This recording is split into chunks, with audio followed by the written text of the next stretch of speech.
Halo adik-adik, selamat pagi.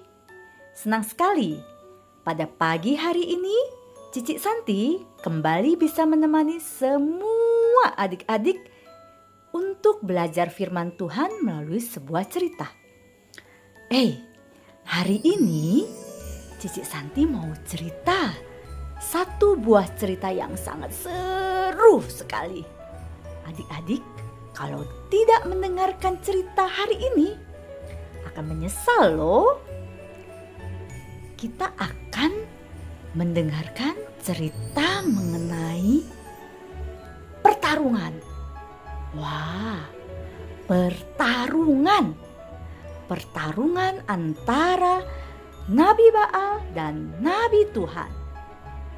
Kira-kira siapa ya yang akan memenangkan pertarungan ini? Semua adik-adik duduk yang manis dan kita akan mulai cerita hari ini.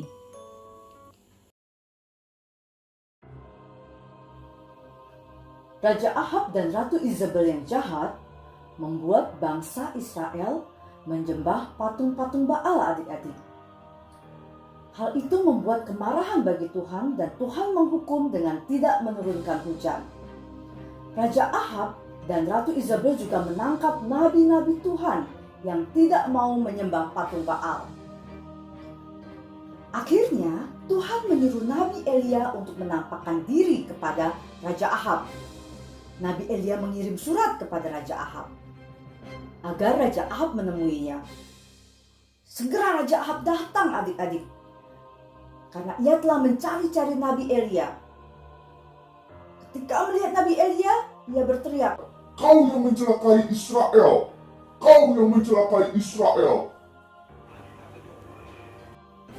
"Engkaulah Raja Ahab dan keluargamu yang telah membuat Israel celaka. Engkau membuat bangsa Israel meninggalkan perintah-perintah Tuhan, dan engkau telah membuat bangsa Israel menyembah patung-patung Baal.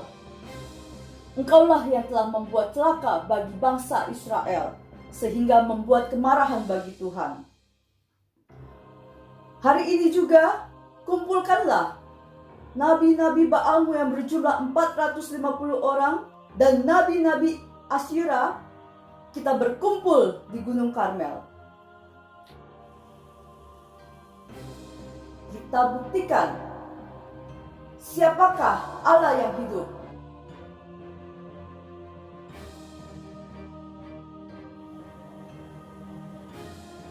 "Hai bangsa Israel, berapa lama lagi kamu akan berkhianat pada Tuhan?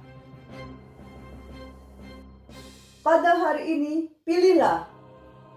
Jika memang Baal Allah yang hidup, sembahlah dia. Dan jika Tuhan adalah Allah yang hidup, maka sembahlah dia. Putuskanlah pada hari ini kepada siapa kamu akan menyembah. Pilihlah lembu jantan, potong-potonglah. Taruhlah di atas mezbah dan panggillah Allah yang hidup. Jika memang Baal memiliki Allah yang hidup, maka akan berbicara. Dan jika memang Tuhan adalah Allah yang hidup, maka ia akan berbicara. Panggillah. Dan kita buktikan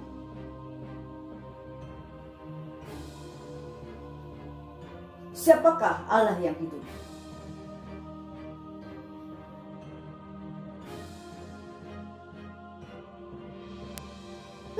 Benar juga. Ayo, kita lihat siapakah Allah yang hidup. Kita tentukan. Benar. Ayo, kita tentukan.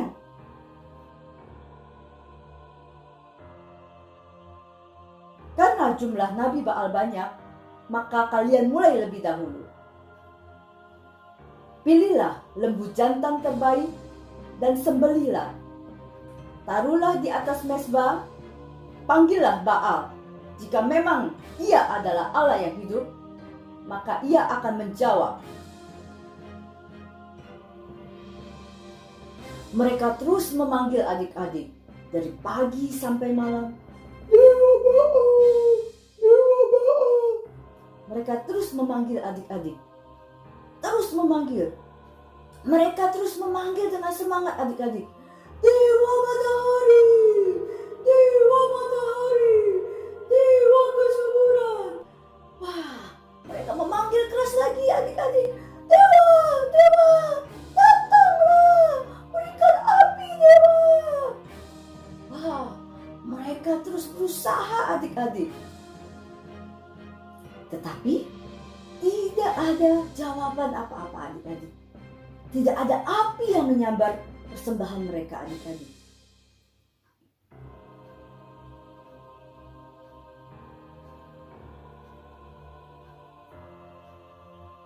Nabi Elia melihat dari kejauhan. Kemudian ia berteriak, "Panggillah lebih keras! Panggillah lebih keras Allah kalian!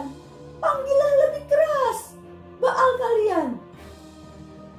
Mungkin dia kecapean sehingga tidur. Atau dia sedang sibuk. Atau mungkin juga dia sedang bepergian. Wah, mereka semakin marah adik-adik. Mereka semakin berusaha memanggil Baal mereka. Tetapi tidak ada jawaban yang terdengar. Persembahan mereka tidak ada api yang menyambar. Jadi, apakah benar mereka memiliki Allah yang hidup? Sekarang giliran Elia. Elia menyuruh bangsa Israel mendekat, membuat mezbah dari 12 batu yang menggambarkan 12 suku Israel. Susun batu-batu tersebut menjadi sebuah mezbah, membuat parit adik-adik.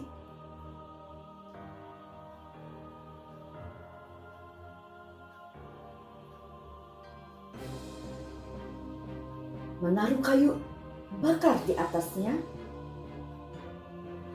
dan menaruh persembahan. Tidak cukup hanya itu adik-adik.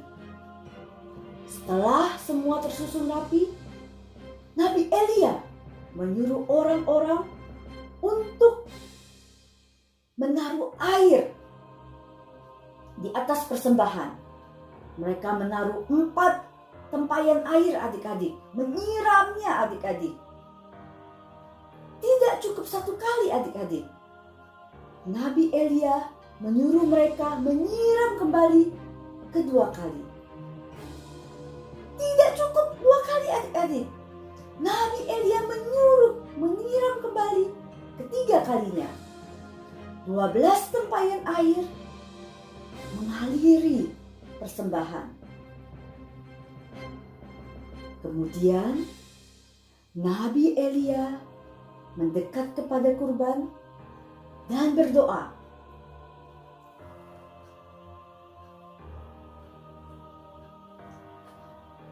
Ya Tuhan, Allah Abraham, Ishak dan Israel, pada hari ini biarlah diketahui oleh semua orang bahwa Engkaulah Allah di tengah-tengah Israel, dan hamba-Mu inilah membawa firman-Mu, melakukan segala kehendak-Mu.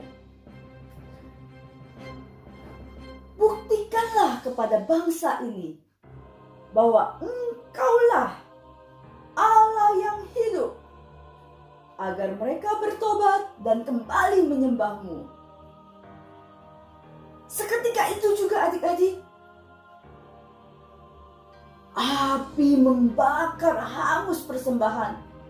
Tidak tersisa. Tidak ada yang tersisa adik-adik. Bangsa Israel yang melihat hal itu, mereka terkaget-kaget adik-adik dan berteriak, "Tuhan, Dialah yang hidup! Tuhan, Dialah Allah yang hidup! Dialah Allah!" adik-adik, telah semuanya selesai adik-adik, turunlah hujan seketika itu. Hore! Wah, Nabi Tuhan menang adik-adik. Hore! Nabi Tuhan bisa menang bukan karena kehebatan nabi-nabi tersebut, tapi karena memang nabi tersebut memiliki Tuhan yang hidup, yakni Tuhan yang disembah oleh bangsa Israel, Tuhannya Abraham, Tuhannya Ishak, dan Tuhan yang telah menyelamatkan kita semua. Kita punya Tuhan yang hidup adik-adik. Hore! Wah, pasti kita bangga sekali ya adik-adik memiliki Tuhan yang begitu luar biasa. Tapi selain kita memiliki Tuhan yang luar biasa dan berkuasa, kita juga memiliki Tuhan yang cemburu adik-adik. Kenapa cemburu ya? Tuhan cemburu karena Tuhan begitu mengasihi kita semua. Dan Tuhan ingin kita semua menjadikan Tuhan nomor satu. Nomor satu di hati kita. Jika kita menjadikan Tuhan nomor 2 kah, nomor 3 kah, Tuhan begitu sedih adik-adik. Oleh sebab itu adik-adik, karena Tuhan begitu menyayangi kita, maka Ia bisa cemburu.